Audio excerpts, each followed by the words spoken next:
morning! Ako ngayon ay papunta sa munisipyo ng San Mateo, Rizal. May mga aasikasuhin lang na mga bagay-bagay. Yan, errands. Total naman, ako ay walang trabaho, kaya lahat ng mga pwede kong maasikaso or gawin, gagawin ko na para at least, 'di ba, nababawas-bawasan ang mga intindihin. Anyway, for this video, gusto ko lamang i-share sa inyo as a cancer patient or cancer warrior, meron po tayong iilang mga tulong pinansyal na pwede mapagkunan. Bilang as a cancer warrior, alam ko na medyo mahal ang mga cancer treatment yon.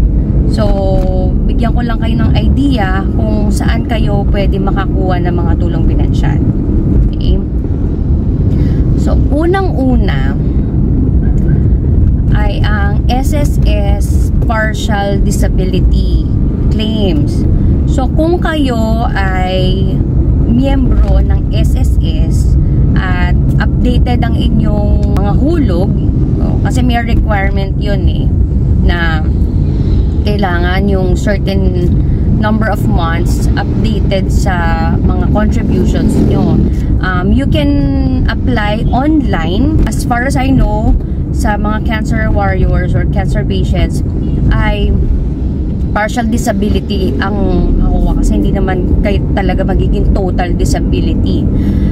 Meron akong video, you may check on that, on how to claim your SSS partial disability claims. Panoorin nyo na lang yon para mas madali nyo sundan kung ano yung mga steps.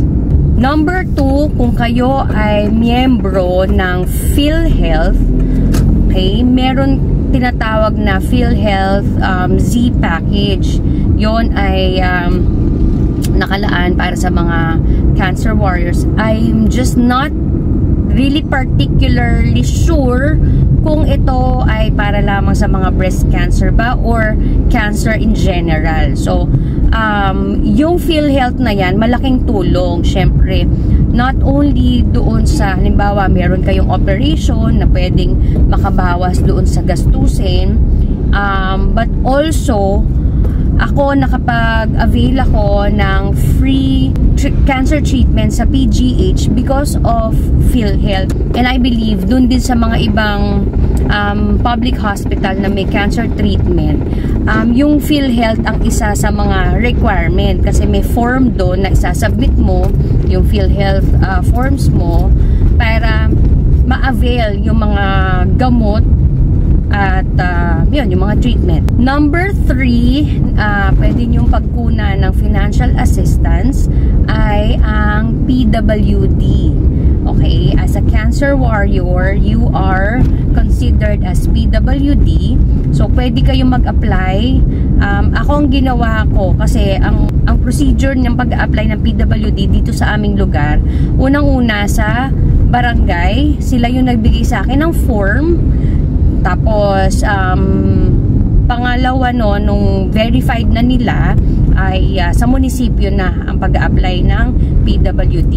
So, dito sa amin, sa San Mateo, madali lang naman.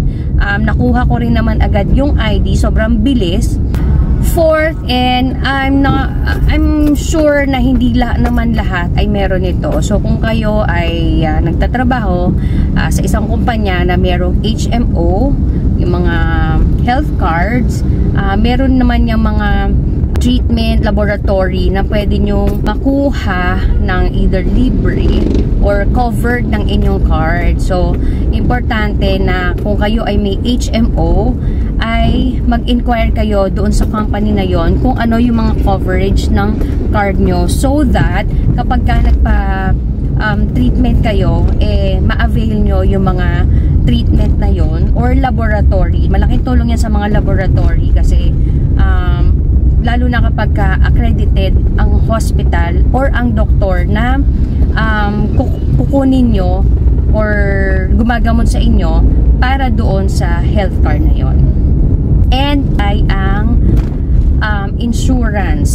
So, kung kayo ay merong life insurance na merong nakapaloob na critical illness benefit, you might want to contact your insurance agent para ma-claim ang critical illness benefit na yon. So, kung ikaw nanonood ngayon at wala ka namang sakit or nanonood ka dahil meron kang kakilala na merong sakit, baka gusto mo rin pag-isipan kumuha ng life insurance na merong coverage na critical illness, dahil you will never know. Okay? So, maganda naman kung hindi mo magagamit yon, di ba? At kukunin mo na lang ang benefit mo kapag tapos na mo nang bayaran yung insurance mo. Pero kung ikaw biglaan na nagkasakit, tapos meron ka namang insurance, napakalaking tulong po nun para sa inyo. So, huwag kayong magdalawang isip na kumuha ng insurance dahil hindi nyo alam kung kailan ito magiging useful. Okay? So, hindi naman natin sinasabi na sana magamit mo yun, di ba? Pero, what if, di ba? Mangailangan ka in the future. At least, handa ka. At least, hindi ka mahihirapan in the future. Doon po sa mga merong specific na tanong sa SSS, sa PhilHealth, yung mga procedure or kung ano yung mga kailangan, requirement, ganyan, mas maigi po na magtanong kayo mismo sa SSS or PhilHealth or sa inyong munisipyo kung kukuha kayo ng PWD ID para masagot po kayo ng tama. Ano po, ako po ay nagbibigay lang ng idea sa inyo kung ano yung mga pwede nyong gawin at asikasuhin para sa inyong tulong financial. Pero yung mga ibang questions na very particular, hindi ko na po masasagot. Ano po, tanong na lang po kayo mismo doon. So, if you like this video, please give this a thumbs up. At kung hindi ka pa subscriber ng channel na to, please subscribe now and click that notification bell para manonotify ka whenever I upload new videos. And until my next one, bye!